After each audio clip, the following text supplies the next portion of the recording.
Hello, it's Eric Keelan with EcoStud. We got a brief 15-minute presentation for you about how and why we would use EcoStud in a basement remodel. Number one, we're going to teach you that you can actually insulate your basement for free. And we use a little analogy. It's the old American sales technique, but at the end of the day, it's actually holds a lot of truth. We did some research. We took a look online. We found some internet-based data that came from the federal government that says that you're going to use about 717 gallons of fuel oil to heat the average New England home over the course of a winter. Course of a year. So if you take $3.66 a gallon, which was last year's current rate off the state of Maine, multiply that by 717 by 5 years, you're going to find out you're going to spend about $13,147 to heat your home over the next 5 years. Knowing that, and we say the average home in New England is probably 10 to 15 years old or has been retroed, usually has reasonable insulation in the walls, some insulation in the ceilings, you know, we're talking R20, R30. And an uninsulated basement, we could pretty much tell you that 30% of the energy is going straight out the basement. So with those facts in mind, we take the $13,147 bill, we take 30% of it, we come down to $9,200 would be your projected bill over the next 5 years, which means you're probably sitting on a $3,944 basement finishing budget, which you may not want to share this with your wife. Why R15? Number one, EcoStud will help you get to R15 without having to bring in any special materials. If you do an R15, your savings is still $39.44. We calculated if we take that wall and we give you an R10 performance, you're going to find out your savings drops to $3,318 and you're at $626. We bring this up to 15 to 10 because there's a lot of information out on the internet as you look at it. People that are doing research on insulation, they see this little graph that goes like that. 0 to 5 is very, very effective against insulation. You get a lot of payback on your buck.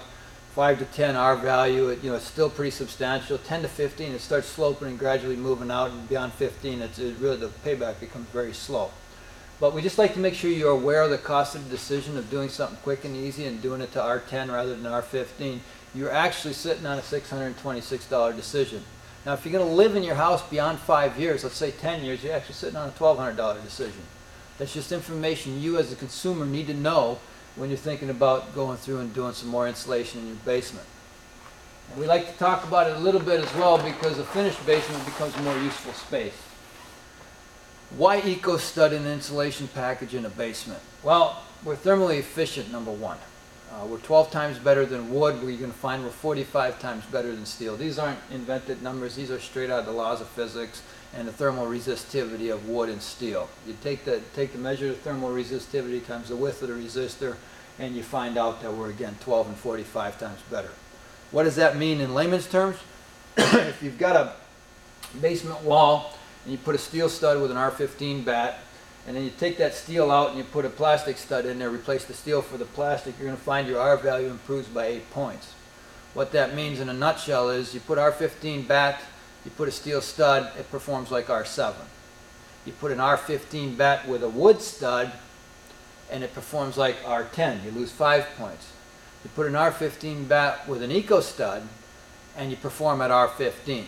So it's a very easy way to keep your performance up, and again, it has to do with the thermal resistivity of the EcoStud versus both the steel and the wood. Why EcoStud? You're going to find out that when you get to the retail store, you're going to expect to pay about $6 plus or minus something, depending on how far you are from the factory and your geography. But at the end of the day, the money that you save, the energy of $626 is going to more than offset that upcharge. Let's just say you got 100 studs in your basement to fur out your basement walls. You got a relatively small basement. At $350, you expect to pay $240 for a wood stud. All right, $3 for a plastic stud, or excuse me, $6 for a plastic stud.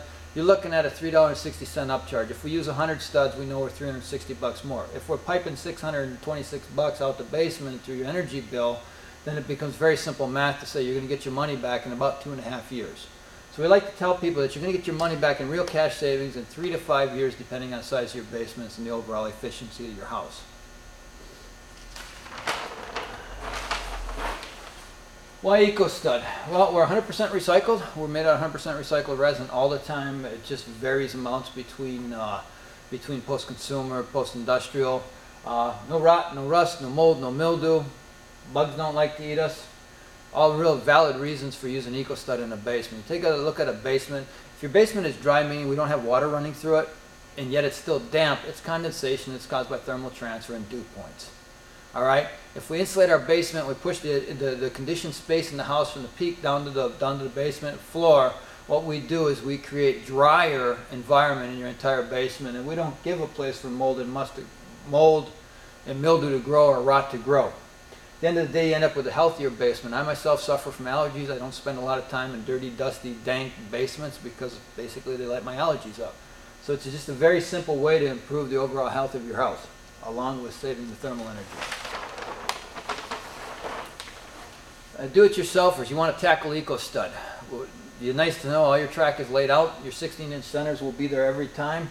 It's lightweight. They weigh about 3.5 pounds each, so you can take a small car, knock the back seat down, throw 100 studs in, and all you're adding is 300 pounds of the vehicle. It'll carry it home. You can take some insulation with you as well. So it means you're going to take your trips to the lumber yard, your delivery fees, and you're going to reduce them immensely.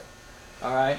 The tools you need a drill, a handsaw. We like a level, we like a line. All right? You can get away without a level, you can get away without a line, but they help make the job bright. So we use a chalk line to put a mark on the floor. Use a drill to put in tap cons where we need it in the floor. We can use double stick adhesive, stuff like that. We can get into that as we get further, but from a do-it-yourself perspective, it's a very limited amount of tools are actually required to do this job. All your layout work is done for you simply by having a track pre-laid out and a snap-together system. Speaking to the contractor, why would a contractor look at us? Again, we're lightweight. For a contractor, it means something. You get a little gray hair like myself. You don't like carrying heavy stuff anymore. For some reason, this thing has changed a little bit. But bottom line is they're lightweight. Let's say you're doing a high-end remodel, and you have to go down one set of stairs, and there's a chandelier up there, and it's got high-end whatever. Throw it on the walls. We got wallpaper. If you ding it as the contractor, you're responsible for fixing and repairing everything you've left. So simply bringing in a bundle of 10 of these that weighs 32 pounds, that's plastic on the edge, even if you bump the wall, you're probably not going to hurt it. So it's a nice little feature. Fast assembly, when we talk to contractors, a lot of contractors do decks in the summer. They'll crew up 2 or 3 helpers. Wintertime, they slow down. They just got themselves and, maybe one guy. They can frame this thing up by themselves. You don't need a helper to put in the EcoStud system. Put the bottom track in, top track up, snap your studs in. It's just really quick, really easy. Just to give you an idea how fast it is, we actually own a contracting company called Superior Polymers. We'll take 2 of our guys, put them into a 1,400 square foot basement with just one bump out, a little alcove on it or something like that. We're 4 hours to having it furred out. It's just real simple. It's real easy. It's fast. You take that same job, a typical contractor doing that with wood, you're looking at 2 to 3 guys, 8 hours. So we're literally going to change, we're going to shave 4 to 8 hours out of your budget for time, which if you're billing at $50 an hour, you can do the math and find out that, again, we've saved any upcharge you might have seen. True walls, they're plastic, they're straight, they're not moving on you, they're not like wood, they're twisting. Easy cleanup. Your cleanup consists of, you sweep it up just like you always would, but the weight of your blocks are very simple, they're very small. You got a little plastic bag, and it all can be recycled again. So instead of going down to the disposal station and having to pay contractor rates to get rid of the scrap, you're actually just dropping in a recycle center. It doesn't cost you anything. That's becoming more and more important when the cost of construction material scrap is going up. Easy job stock, and we hit on that earlier. No special tools. If you got a chop saw, you've got the tool. That's the one thing that's really nice that maybe not all homeowners have. But other than that, your portable drill, you're ready to go. It's pretty simple to work with. More profitable at the end of the day, again, with time savings. You don't necessarily have to pass it all on if you're talking to a consumer and you're letting them know that you're working with a new product and you're doing this. So I believe, if you look at it, you can find a few extra dollars in it for yourself. A couple analogies and we're almost done. We take our little guy. We got 2 things that you hear in this business all the time, in the insulation business. 1, 45 degrees at 6 to 8 feet below, ground at your basement level. It's always 45, 50, and it's warm. Therefore, we don't insulate. All right. The second thing we hear is that heat rises. Both of them are partially true. Both of them are kind of relative. All right. So we're going to just kind of debunk both of these right now. We're going to take our guy here. I hope you like my artwork. And we're going to dig him a basement to let him stand in. All right. And we're going to pull his pants off. He's standing there in his jockey shorts, no shoes on. But don't worry. The floor is 45 degrees and the space around is kind of 50. It's not too bad. And we're going to give him a very nice park over the top, go down to LL Bean, buy the best North Face or whatever we can buy, put it on nice gloves and hat, and we're just going to let him stand in that hole while we continue our conversation over here. Mind you, it's about 20 degrees Fahrenheit. We've got a typical New England winter going on here. And the ground here is about 45, and the first 3 feet are frozen right now. Not 3 feet, but probably 24 inches, 18, 24 inches are 32 degrees. So don't worry, he's comfortable. All right, so now we take this analogy over to the house. And here we've got, let's just say we've got a 10, 15-year-old house. And we've got R15 to R21 walls. We've got, say, R25 to R35 ceilings, attic space. And we have nothing in the basement. So basically we have an R1 wall. We've got a block or concrete wall. So we're looking at it. You as the homeowner walk into the lumberyard and say, geez, you know, my energy bills are high. What can we do to cut this down? And the guy behind the counter says, well, you got any insulation in the attic? Yep, I got R30 in the attic. Well, what do you got in the walls? Well, we've got R15, R20 in the walls. The next one comes in and it says, well, what do you got in your basement? And the answer is nothing. All right, so you can immediately know that you're losing 30% of your heat energy right through your basement walls. All right, that's just a given if this is the scenario. Now, if you don't have any insulation in your attic, go insulate there first. But for the bulk of it, most people got insulation in the attic, they got it in the walls, they got reasonable windows. What can I do to cut my energy bills? The answer is insulate your basements. Because what happens is we create a conditioned space and it starts moving down through the house and it's just looking for a place to get out. Heat moves to cold. It's the first law of thermodynamics. With that said, the heat energy is just simply looking for a place to get to 20. Can't get through here, can't get through here very good, so it's going to find it starts at your rim joist, it gets down into your basement, travels out, and also voila, you're losing energy, and it's 30%. So what we do is we want to put our pants on, take our little guy here, put pants on. I got to make this guy 2 offers. Now he's been standing in this hole for the last couple of minutes as I've been teaching you this. All right, he's starting to fidget a little bit because that 45 degrees isn't that warm. All right, so what we're going to offer that guy is another coat, another hat, and another pair of gloves, and he's going to say, no, no, no, no, no, I want pants. All right, give me pants and a good pair of insulated boots. I can stand here all day. That's what your house is trying to tell you. We tell you, get your pants on. One last analogy and I leave you. This is your standard Solo coffee cup. You all seen the little blown foam coffee cups, right? This tap is your tap in your house. You can do this yourself. You don't need to do this online. So you take and cut about a 3/4 inch thing. This represents your basement energy loss. All right, and what we're teaching here is we're teaching that you can double up insulation and really not do anything to cut your energy bill. So follow the analogy if you will.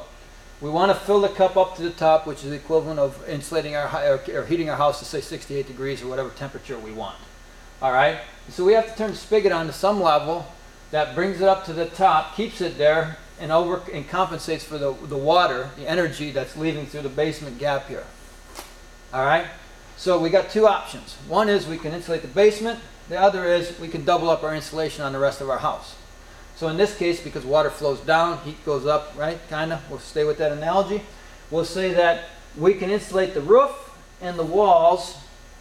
We're insulating the roof and the walls by simply taking another one of those Solo cups, slipping it up underneath it, but we didn't do anything to the basement. We left that little hole there. Take that same setup of cups, which now has twice the amount of insulation as you had before, and we put the water on it. We find out that we have to keep the tap on at about the exact same rate to keep the energy in the house because it's flowing out of the basement we didn't insulate.